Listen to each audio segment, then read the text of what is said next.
낭낭님들, 예, 제가 참 안녕하세요 라는 말씀을 드리기가 참 어려운 시절이네요. 그렇죠? 오늘은 2024년 12월 8일. 제가 이렇게 날짜를 쓴 이유는요. 아우, 제가 그렇게 막 감정적인 사람이 아니라서 그렇게 막 눈물이 나는 사람은 아닌데, 사실은 이제 그 금요일 날, 오늘은 주일 아침이고요.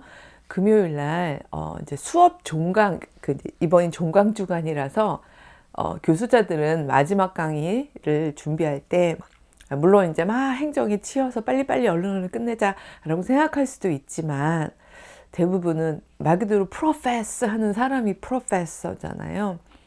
그러니까 내가 한 학기 동안 주장해 온 것들을 이제 한 번을 쭉 정리하는, 그러면서도 앞으로 학생들이 그 한 학기 동안 했던 그 어떤 과목의 내용만이 아니라 시각과 문제의식을 쭉 사는 가운데 이어가기를 바라면서, 소망하면서 강의를 마무리하게 되거든요. 근데 제가 교회와 시민운동이라는 과목을 이번 학기에 가르쳤어요.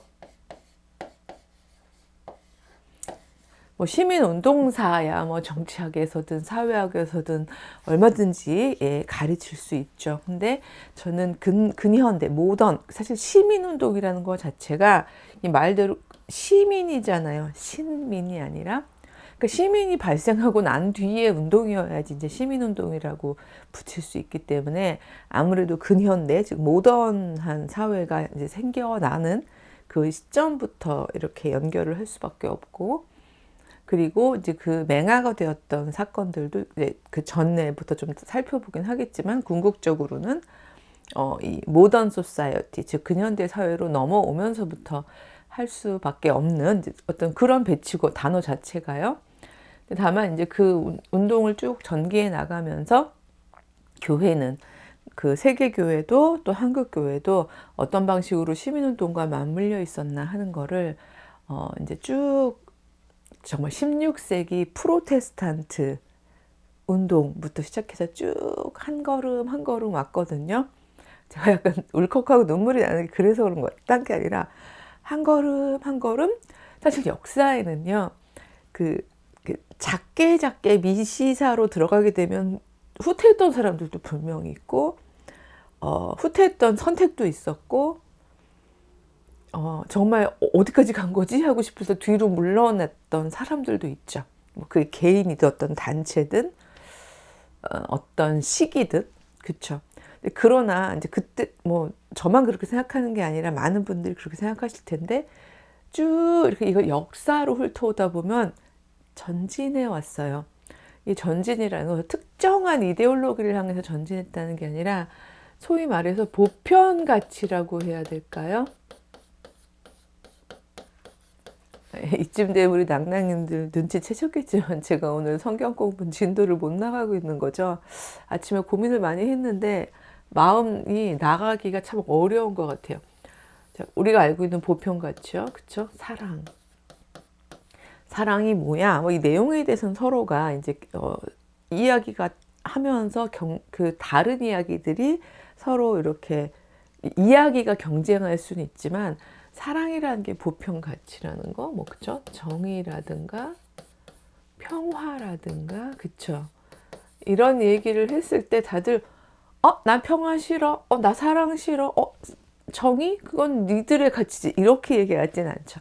다만 서로가 자기 편에서 이게 정의야, 이게 사랑이야, 이게 평화로 가는 길이야, 이건 당연히 다를 수 있어요. 사람이, 하나님이 그렇게 사람을 지어 놓으실걸요.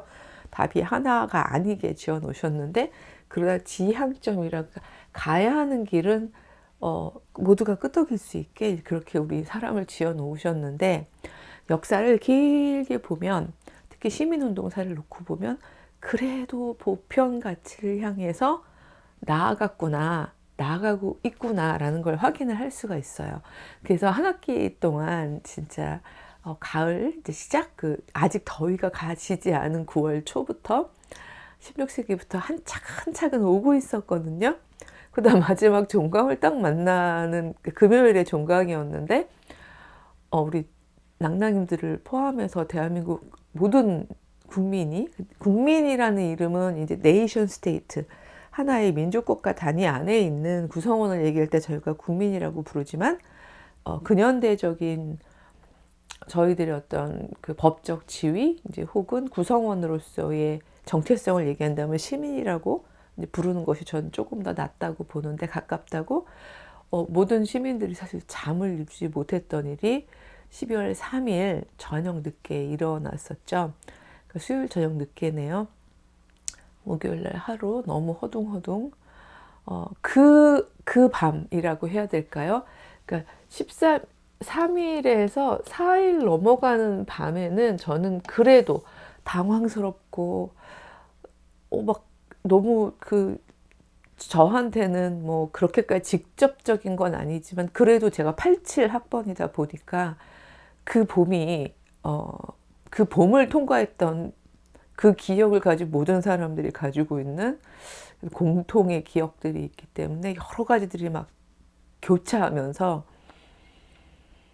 마음이 되게 복잡하고 힘든 그런 밤을 보내고, 더군다나 요즘에는 유튜브가 실시간이 가능하다 보니까 예전처럼 어떤 고립되어 있는 그런 사건들이 아니라 다 실시간으로 보고, 또 심지어는 중요한 부분들은 계속 반복 재생이 되는 그런 상황에서 긴박하게 벌어졌던 여의도 국회 현장에서 벌어졌던 일들을 저도 같이 소위 글쎄요, 이거를 관찰이란 말은 되게 무례한 말일 수 있어요. 하지만 observe 한다고 그러는데 당연히 참여하는 사람이 있고 지지하는 사람이 있고 여러 가지가 있습니다만, 제가 막 전지적 작가 시점 내지는 뭐 객관적 관찰자 시점 이런 게 아니라 저는 각각의 시민들, 그래서 오죽하면 이제 n분의 1의 몫이 있는 게 시민들의 몫인데, 제 1의 몫은 저는 제일 첫 번째는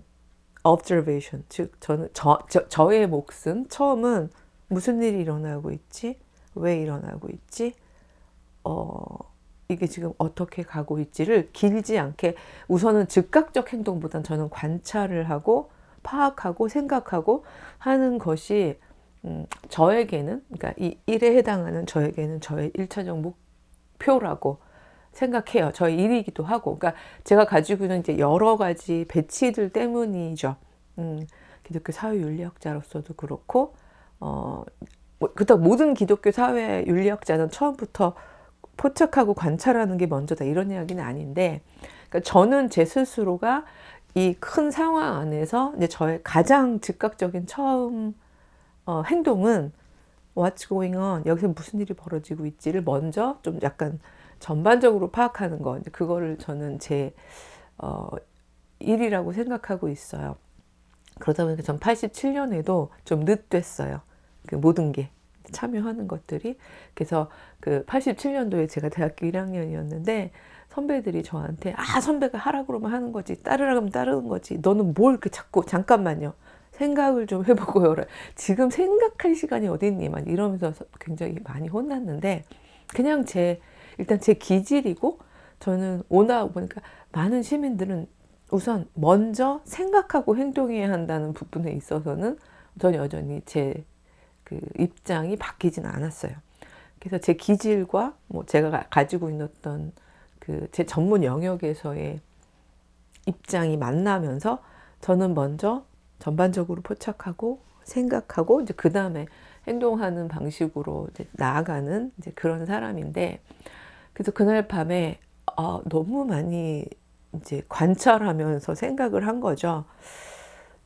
그리고 아침에 사실 이렇게 넘어가던 아침에 그나마 안도의 한숨을 내쉬었던 것은 그 계엄령이 빠르게 해제되었기 때문이 아니라, 물론 그것도 굉장히 안도할 일이었죠. 그 과정이었어요. 그 과정을 관찰하면서 그래도 우리가 이렇게 앞으로, 왜냐하면 이제 교회와 시민운동 할 거니까 교회는 좀 지울게요.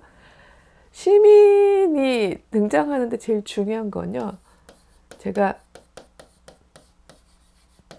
막스 베버를 우리 유튜브에서 계속 할 때마다 막스 베버가 그 소위 지배 정당성의 새 유형이 있다는 것을 얘기해 왔다라는 걸 아마 중간중간에 계속 말씀을 드렸을 거예요. 그러면서 카리즈마 지배 정당성, 전통 지배 정당성, 법 지배 정당성이라고 해서 주로 이제 성서 안에서 볼 수 있는 정당성의 근거들은 전통이거나 카리즈마 사이에서 이제 왔다 갔다 한다는데, 그런 이야기를 말씀드리면서 사건이나 인물을 소개할 때 가끔 막스 베버의 지배 정당성 유형론을 불러와서 이야기를 드렸었는데, 근대 시민사회는 법 지배 정당성에 근거하여 움직이죠. 법을 개정할 수는 있어요. 그래서 법이 더 이상 지금 우리의 사회 상황에 맞지 않는다든지, 아니면 우리가 그때 그렇게 정해놓은 법이지만 아무리 봐도 보편 가치에 부합하지 않는다든지, 이러면 우리가 법은 계속 개정해 나갈 수 있죠. 근데 법은 개정해 나가지만, 그러나 이 법이라는 게 있으면 대부분의 경우에는 그 법의 지배 정당성을 믿으면서 법적 절차에 따라서 우리가 시민들이 모두가 다, 사실 우리 모두 시민 구성원이니까요. 어떤 특정한 관료적 위치에 있더라도 그런 그 시민들이 법적 질서와 지배 정당성에 입각해서 생각하고, 그리고 판단하고 자신의 행동을 해야 한다라고 배워왔고, 그렇게 믿고 있는 사람들의 구성원들이 근대 시민사회의 구성원들인 거죠. 근데 그렇게 봤을 때 물론 여러 가지 여건이 허락이 된 상황이었습니다만, 국회의원으로서 내가 해야 할 임무를 하기 위해서 저는 그러니까 한 명 한 명의 국회의원들이 어떤 하나의 정답을 가져야 된다는 건 아니지만, 이 보편 가치를 실현하는 데 있어서 나는 국회의원인 거잖아요. 우리 그러니까 그 국민의 의사를 대신해서 표현하도록 선출된 사람들이죠. 그 사람들의 의무를 다하기 위해서 정말 빠른 시간 안에 국회에 모여서 그 정족수를 채우고, 또 자기들의 의사표현을 하고, 의사표현의 결과, 이 계엄은 너무 적절하지 않았다. 심지어 이 법적인 절차조차도 옳지 않았다. 이런 그 이야기를 하면서 해제를 시키죠. 저는 솔직히 제가 막 엄청 정치에 막 엄청 관심이 많아서 막 국회에서 일어나는 일들을 매시간 보고 있고 이런 사람이 아니기 때문에, 국회의장의 글쎄 얼굴과 그 말들을 그렇게 집중해서 봤던 건 이번이 처음이었던 것 같은데, 무소속이더라고요. 근데 그분이 너무 차분하게 그 긴박한 상황에서 자신의 시민이면서 국회의장인 자신의 위치에서 굉장히 아주 법집의 정당성에 근거하여 자신의 역할을 충실하게 하더라고요. 그래서 그 절차상에 나중에 문제가 생기지 않도록, 왜냐하면 법집의 정당성의 절차 너무 중요한 거니까, 아직 의견이 상정되지 않았습니다. 막 이런 거 있잖아요. 상정된 뒤에, 저도 급합니다. 마음은 상정된 뒤에 뭐 이렇게 쭉쭉 절차를 얘기하고 절차에 따라서 차근차근 진행해 나가는 모습을 봤어요. 그래서 그 모습도 보면서 안심이 되었고, 일단 군인들도 마찬가지죠. 군인은 명령, 그러니까 그러니까 위에서 명령을 하면은 상명하복, 이 가장 철저하게 지켜지는 시스템, 조직이 군대죠. 그리고 항상 군인이란 기본적으로 전시 혹은 이제 비상시를 위해서 준비된 조직이기 때문에, 사실 생각이라는 차원에서 놓고 봤을 때 n분의 1의 생각을 한 명 한 명씩 하다 보면 굉장히 효율적으로 움직이기가 어렵기 때문에, 군대에서 훈련받는 많은 것 중에 하나가 개인의 생각을 빼는 훈련을 아마 많이 받는 것으로 알고 있어요. 그럴 수밖에 없죠. 사실은 조직이 돌아가려면 그렇게 돼야지 되는 거죠. 저희 아이도 군대에 있었던 18개월 동안 제일 힘들었던 게 그거라고 하더라고요.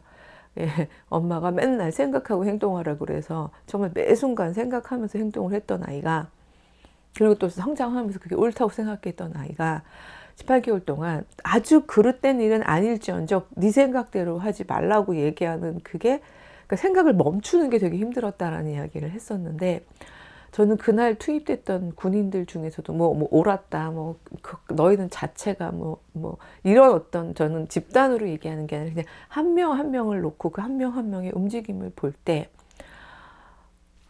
명령 체계가 확고한 시스템 안에서 자기들의 선택지 없이 도착했지만 군인의 주요한 임무는 적으로부터 자국민을 보호하는 건데 그렇게 알고 있고 배워왔고 그렇게 훈련을 해왔는데 더군다나 707이나 이런 데는 엄청나게 대테러 부대라면서요. 그래서 엄청나게 긴박한 상황에서 제가 목이 다 메네요. 빠르게 제압할 수 있도록 훈련을 받았던 사람들인데 내려봤더니 국회 앞이고 내려봤더니 시민들이 앞에 있고 비무장한 시민들이죠. 그러니까 이미 그러니까 다수의 군인 글쎄 아이들이라고 그러면 제가 너무 좀 애기들처럼 얘기. 근데 다 그렇잖아요. 다 20대니까. 근데 그 청년들이 한 명 한 명이 다 가려져 있음에도 불구하고 행동이 계속 생각하느라고 굼뜬 모습들이 어쨌든 저에게는 보였어요. 근데 그 모습을 봤던 분들도 많이 있으신 것 같더라고요. 모두가 다른 사람들 눈에는 어떻게 보였는지 모르지만 또 어떤 사람들은 대한민국 군인들이 저 따위밖에 안 되냐, 특수부대가 뭘 저렇게 굼뜨 이렇게 그거는 그분들의 의견이겠습니다만 제가 볼 때는 어쩔 수 없이 군인이기 때문에 그 어떤 명령 체계 안에 있긴 하지만 그 상황에서 계속해서 생각하고 있다는 게 그 온 몸짓에서 저는 사실 좀 읽혔어요. 그래서 어떤 군인은 심지어 그거 그렇게 하는 게 나중에 어떤 대가를 치를지 모르면서도 시민들을 향해 죄송하다고 인사를 하기도 하고요. 그렇죠? 그 다음에 격앙된 분을 아버지 끌어안듯이 끌어안고 토닥이기도 하고요. 그러니까 최소한 마지막 계엄부터 이날까지의 45년 정도가 흘러오는 동안에 저는 이 군인들조차 그 조직 안에서조차 n분의 1의 그 일들의 생각, 의식은 역사의 흐름대로 전진해 왔구나 라는 게 확인이 되더라고요. 그래서 그런 모습들을 보면서, 그리고 이분 이름은 사실 기억할 이름들이 참 많습니다만 류혁이라고 그 법무부의 감찰관이시던데 이분은 그 긴박한 상황에서 밤에, 이분은 일찍 주무시는 분이래요. 그래서 10시쯤 새벽 운동을 하시던 10시쯤 잤는데 뒤늦게 가족이 깨워서 상황을 알게 됐고 또 긴급 호출이 되니까 법무부로 이제 가게 된 거죠. 그러니까 법무부 장관부터 시작해서 다 모여 있는데 가면서 뉴스도 보고 대통령 계엄 발표도 보고 이러면서 간 거였죠. 갔는데 긴급회의를 해야 된다. 법무부 긴급회의를 해야 된다라고 얘기했을 때 이분은 그 빠른 시간 동안 아마 이제 운전을 하고 가면서 생각을 하셨겠죠. 저는 생각이 되냐.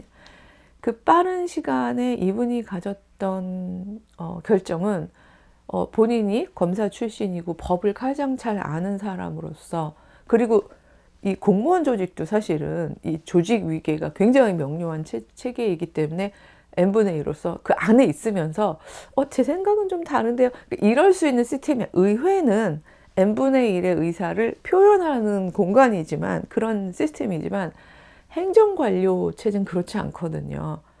철저하게 이렇게 내려오는 명령들에 대해서 수행을 하도록 되어 있잖아요. 그러니까 이분은 운전을 하고 가면서 이미 마음을 정했던 것 같고 이제 회의를 시작한다고 했을 때 장관님, 이 회의가 혹시 계엄에 관련된 회의입니까? 라고 물으셨고 그렇다라는 말을 들었을 때 그렇다면 저는 이런 그러니까 적법하지 않은 일에 회의를 할 수가 없고, 그러니까 n분의 1의 의견을 낼 만한 상황도 저는 이게 아니라고 생각합니다 라는 이렇게 정확한 워딩이 그랬다는 게 아니라 그렇게 사의 표명을 하면서 사표를 내겠습니다 하고 나와서 밖에 있는 종이에다 곧바로 사직서를 쓰고 이제 그 소위 조직으로부터 나왔다라고 이야기를 하시더라고요. 그러니까 이 한 분만이 아니에요. 제가 이제 이거 하기 시작하면 사실은 이분은 본인이 본인 이름을 걸고 유튜브에서 인터뷰를 하면서도 이게 정말 사실인지 현실 감각이 없습니다. 이게 제가 진짜 이게 지금도 제가 인터뷰를 하고 있는 건지도 모르겠습니다. 이 일이 진짜 일어났는지도 모르겠습니다. 이러면서도 본인 이름을 걸고 얘기하셨고 사실관계가 비교적 정확한 거라서 말씀을 드렸지만 뭐 그 밖에 여러 인터뷰를 쭉쭉 하시더라고요. 그러니까 요즘 많이 바뀌었다라고 생각한 게 심지어 군부대 안에 있는 상당히 그 고위 그 명령 체계의 지휘자였던 사람들도 인터뷰를 하고 이런 걸 봤는데요. 저는 제가 관찰하고 생각하고 검증하고 하는 과정이 좀 저는 돌다리형이라고 말씀드렸잖아요. 그래서 그분들 의견을 안 믿는다는 뜻이 아니라 조금 더 지켜봐야 할 것 같아서 이름을 다 제시하진 않겠지만 그래도 이제 말하자면 투입되었는데 이게 내가 알고 있는 인지하고 있는 상황과 좀 다른 것 같은데 라는 판단하에 예를 들어서 군인들에게 총을 뒤로 매라, 실탄은 지급하지 말아라, 내 차에 둬라, 뭐 이렇게 얘기했다는 분도 있고요. 그러니까 이거는 제가 여기는 그래서 이렇게 분도 있고요라고 이름을 얘기 안 하는 이유는 조금 더 지켜봐야 할 것 같아서요. 여러 가지 면에서 그 당시에 자신들의 조직 시스템의 규칙이 그렇지 않음에도 불구하고 끊임없이 그 안에서 나의 몫에 생각을 하고 행동을 하려는 사람들이 꽤 많이 보였다는 거. 저는 그 지점에서 3일에서 4일을 넘어갈 때는 마음은 뒤숭숭하고 힘들어도 이렇게까지 슬프지는 않았어요. 너무 진짜 막 눈물이 날 만큼 전 지금 슬픈데 저는 어떤 특정 정당을 지지하지도 않고 어떤 특정 인물을 지지하지도 않는 그래서 휩쓸리기 힘든 사람 중에 아마 굉장히 휩쓸리기 힘든 사람들을 모아보시오 하면 그 중에 아마 최후에도 저희 아들 말은 엄마 최후 이은 중에서 남을 것 같아 라고 이야기할 정도. 그건 저는 방관자하고 좀 다르다고 생각해요. 무심하다는 게 아니라 저는 굉장히 많이 오래 깊게 관찰하는 사람인데 근데 이 부분에서는 안 슬펐는데 제가 12월 8일이라고 쓴 이유가요. 7일에서 8일을 넘어가는 그 밤에 너무 슬펐어요. 사실 저는 이제 거의 뭐 잠을 정말 요때도 설쳤지만 요때도 이제 설쳤는데 이때 설치보다 요 설침이 저는 훨씬 더 슬펐던 것은 평소에 생각을 해야 하는 사람들 근데 이 생각이라는 게 자신들의 조직만을 생각하는 게 아니라 국회의원이라는 게 뭔데요? 말 그대로 국회는 국민들을 대변해서 그러니까 행정부라든가 사법부가 이미 어떻게 보면 닫혀있는 조직이고 굉장히 규율과 규범, 규칙들이 어느 정도 셋업이 되어 있는 조직이기 때문에 효율성 위주로 막 움직인다면 입법부인 의회는 사실은 국민들의 의견을 반영하면서 이 두 조직에 제동을 걸 수 있게끔 만들어진 곳이고 그래서 국민들이 권한을 준 거고 그렇다면 최소한 국회는 구성원이 300명으로 지금 현재 의석이 되어 있죠. 그럼 그 300명 중에 1에 해당하는 자신의 의무를 다해야 하는 사람들이죠. 저는 충분히 그러니까 탄핵을 반대할 수도 있다고 생각해요. 그러니까 그거는 저는 뭐 어떤 모든 국회의원들이 이 상황에서는 모두 같은 의견을 가져야 됩니다. 이렇게 주장하는 게 아니라 본인이 상황을 보고 판단하고 국회의원으로서 자신의 의지나 의견을 표현하는 거 그게 소위 말하는 자유민주주의죠. 그래서 여기 자유는 안 들어왔나요? 자유가 뭔데요? 이건 방종이 아니거든요. 그 자신의 자유의지를 표현할 수 있는 여건을 마련해 주는 건 이거는 민주주의 사회의 가장 기본적인 원칙이죠. 대전제고요. 근데 중요한 건 그걸 표현하기 위해서 들어와야 되는 거죠. 예. 200석이 되어야 정족수가 되는 사안이고 뭐 그 사안도 300명이 사실 그 앞에 거에는 다 들어왔다가 나갔는데 이게 아무리 정당이라는 것이 그 특정한 시스템에 그러니까 그 정당의 유익을 위해서 움직인다고 하더라도 이 정당 정치를 넘어서는 사건이 벌어졌을 때는 국민들이 뽑은 나라는 그 자의식 속에서 충분히 생각했어야 하고 거기에 맞추어서 나의 행동을 선택했어야 하거든요. 근데 너무 슬픈 현실이었던 거죠. 그러니까 저는 오히려, 그러니까 뭐 사람들이 얼마나 뭐 비웃든 뭐 야유를 하든, 저는 그래도 거기서 끝까지 자신의 자리를 지키고 그 n분의 1로서의 행동을 한 이제 안철수 의원 같은 경우에는 적어도 그 전에 대한 평가를 다 가로로 치더라도 그날 자신이 국회의원으로서 해야 할 행동을 했다라고 생각해요. 이미 뭐 개표를 안 했기 때문에. 근데 그 얼굴로 뭐, 그러니까 제 말은 굉장히 근엄한 얼굴로란 뜻이에요. 어디다가 표를 던졌을지 그건 저희가 확인할 길이 없는 거지만, 어디다 던졌든 그게 중요한 게 아니라 내가 국회의원으로서 n분의 1의 역할을 하기 위해서 그 자리를 계속 지키고 있었다는 것만으로도 저는 굉장히 그 부분에 대해서 자신의 역할을 다했다라고 생각을 합니다.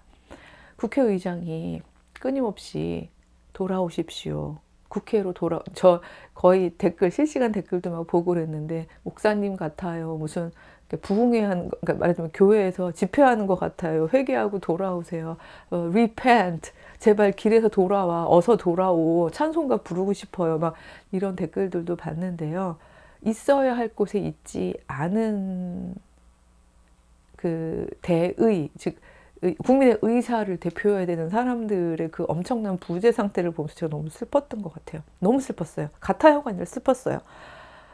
어쩌면 거기서 이탈표가 나올 걸 두려워했기 때문에 모두가 서로가 서로를 감시하는 상황에서 서로가 가지고 있는 자유로운 그 의사를 표시할 수 있는 권한을 서로가 견제했던 것이 아닐까라고 생각이 드는데, 그거는 솔직히 말하면 국민이 뽑은 그 대신해서 의사를 전하라고 했던 국회의원들의 행동은 아닌 거죠. 저는 뭐 솔직히 말하면 어떤 특정 정당에 대해서 그렇게까지 크레딧을 주고 있는 사람은 아니에요.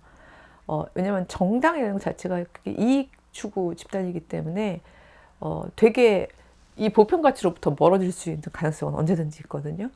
그래서 제가 맨날 observe, 관찰을 먼저 한다고 했고, 그래서 저는 언제나 막 무조건 내로남불처럼 어떤 특정 정당이 하는 행동은 무조건 옳아라고 생각하는 사람은 아닌데, 그럼에도 불구하고 그날 그러니까 이 밤에 그러니까 제가 말을 다 더듬네요.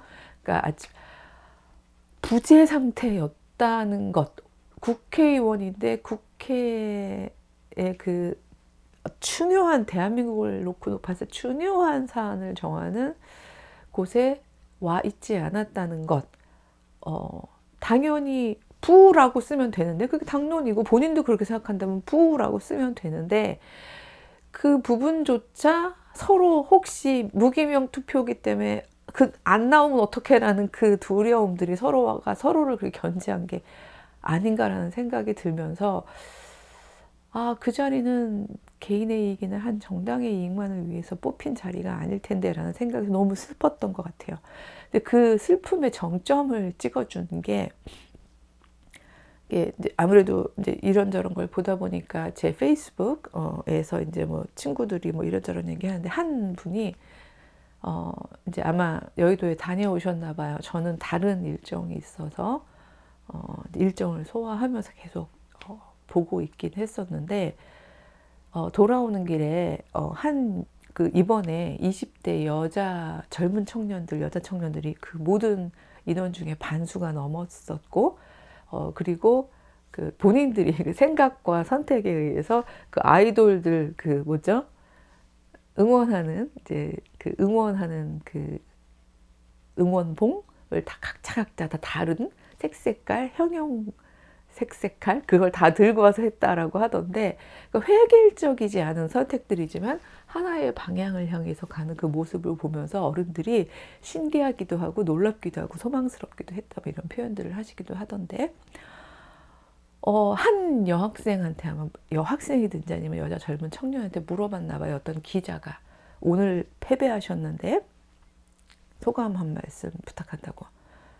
그때 그 여학생이 하는 말을 듣고 이 쓴 글쓴이도 놀랐고 주변에서 다 박수를 쳤다고 하는 게 뭔가 하면, 제가 왜 패배를 했나요? 저는 등을 돌린 적이 없는데 자신은 국회를 향하여 시민의 한 사람으로서 자신의 의사를 표현했는데 난 패배한 게 아닌데요?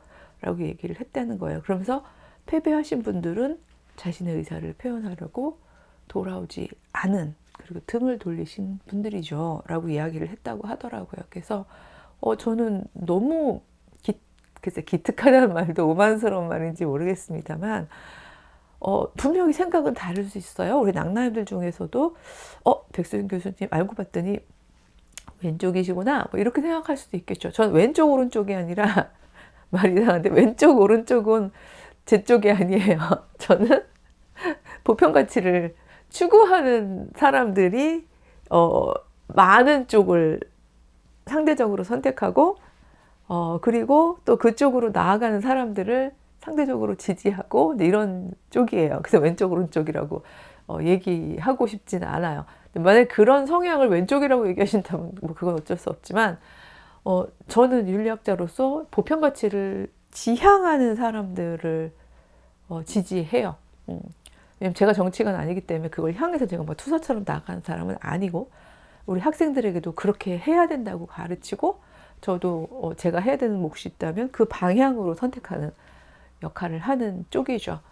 근데 그 젊은 뭐 여학생이든지 젊은 여자 청년의 여자 청년의 이야기를 들으면서 참 이 소망스럽다고 생각했던 것은, 어떤 특정한 조직이 정해진 구호를 외치고 똑같은 방식의 획일적인 어떤 뭐 행동을 하고 하는 것도 조직의 문제가 아니라, 어떤 사건을 놓고 봤을 때 자신만의 생각을 하고 행동하는 사람들이 하나 둘 모여들면서 강물과 같은 커다란 물줄기를 만들어내는 거, 그게 언제나 역사를 바꿔왔거든요. 역사를 놓고 보면. 그래서 사실 시민만 운동이 있었겠어요? 자, 신민 할 때의 신자가 신에서 이제 시로 오는데 되게 지난한 역사가 있었습니다만, 이게 상형문자라고 그렇게 저는 배웠는데, 사람이 이렇게 꿇어 엎드려 있는 모습을 이제 형상화한 신자, 신화 신자.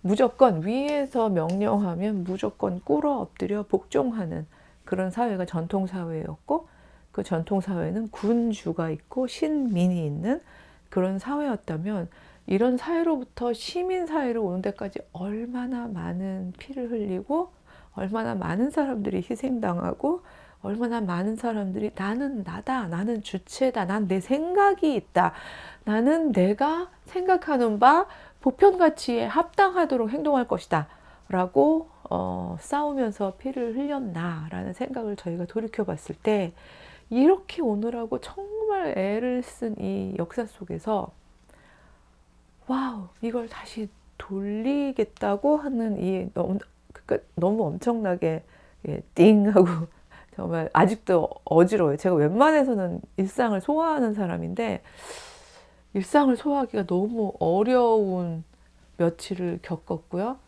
그리고 오히려 이 3일에서 4일보다 이 7일에서 이 8일 요 사이가 저는 그러니까 딱 너무 힘들어요. 그래서 오늘 주일이고, 이제 이 엄청난 일들이 한 5일 사이에, 수목 금토 주일이니까 그렇죠? 5일 사이에 막 일어났는데, 다들 그래요. 오늘 목사님들은 어떤 설교를 하실까? 물론 설교가 언제나 시국을 담아야 하는 거 아니고, 설교가 언제나 그때일을 막 평가해야 되는 거 아니죠. 그러나 최소한 글쎄요. 뭐 이미 어떤 분은 어저께 토요일 날 주보를 마지막까지 인쇄를 안 하고 있어요. 막 이런 목사님의 글도 본 적이 있는데, 오늘 이제 교회를 갔다 오면 또 역시 목사님이면서 시민의 한 사람인 그 자리에서 생각하는 것들을 나누는 이야기들이 오늘 교회에서 여러 교회에서 울려 퍼질 것이고, 또 시민이면서 신자의 한 사람인 사람들이 예배를 드리면서 메시지를 들으면서 가졌던 소회들이 오후가 되면 또 나누어지겠죠. 근데 저는 최소한 딴 건 모르겠고요. 이 성경이 전해주고 있는 핵심적인 메시지를 벗어나지 않았으면 좋겠다는 소망은 좀 있어요. 예, 뭐 여기까지밖에 얘기를 할 수 없을 것 같아요. 그 핵심적인 메시지가 뭡니까? 도대체 뭡니까? 뭐 아모스까지 정의를 이 땅에 정말 강물같이 흐르게 하는, 그리고 사랑이 정말 구체적으로 보여서 그 공간에서 하나님이 신이 살아계시구나 하는 것들을 형상화할 수 있는 인간으로 살아내는. 그래서 너무 핵심 가치들은 자명하잖아요. 예. 그리고 자기 스스로를 보호할 수 없는 약자들을 위해서 힘을 가진 사람들이 자신의 권위를 나누고 소유를 나누고 힘을 나누고 권력을 나누면서 약자들을 보호하고 살리는, 뭐 안 하겠다 그러면서 막 다 얘기를 계속 하네요. 이 안에 있는 핵심 가치들이 너무 자명한데 그런 가치 안에서의 설교들을 들었으면 좋겠다, 이런 소망이 있고요. 근데 저도 이제 얼른 예배드리러 가야 되는데 그런 소망을 안고 또 갑니다. 그래서 짧지 않겠죠. 하지만 24년도에 그 12월 한 달이 본의 아니게 매우 긴박하게 흘러갈 것 같습니다. 그러나 저희는 또 다음 주부터는 이 얘기는 오늘로 그치고, 우리 낭낭님들도 저도 기도하면서 잘 관찰하면서 생각하면서 또 n분의 1의 행동을 하면서 나아가기로 하고, 그 구체적인 이야기들은 조금 삼가고 다음 주부터 다시 사도행전 진도 나갈게요. 예, 그래서 오늘은 제가 아버님, 시아버님 장례식 때도 한 주 좀 이렇게 걸렀는데, 이렇게 자꾸, 그리고 특별편이라고 될지 모르겠습니다만 본 진도를 못 나가는 일이 생겨서 너무 죄송하고요. 다음 주에 몸과 마음 모두 건강하게 뵙겠습니다.